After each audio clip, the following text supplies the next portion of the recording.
Buscándote en mi camino, cual radiante mariposa, una siesta del ensueño de mi quieta juventud. Y al tenerte ante mis ojos, tan divina y tan hermosa, desde ese mismo momento mi delirio fuiste tú.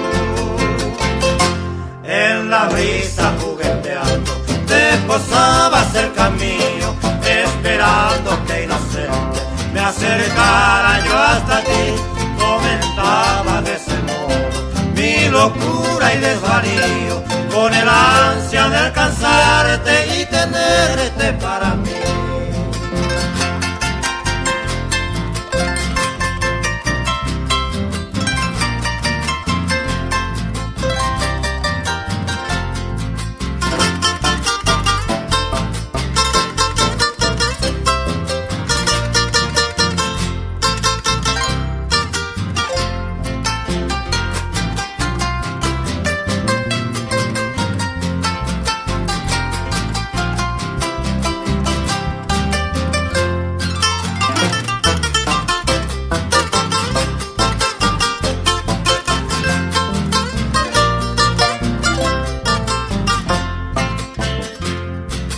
Una tarde dura siempre, te posaba brevemente, mariposa del ensueño, para darte mi querer.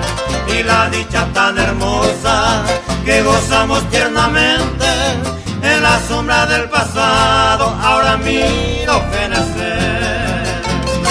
Hoy ya lejos de tu lado, solo añoro aquellos días de floridas ilusiones que no han de volver.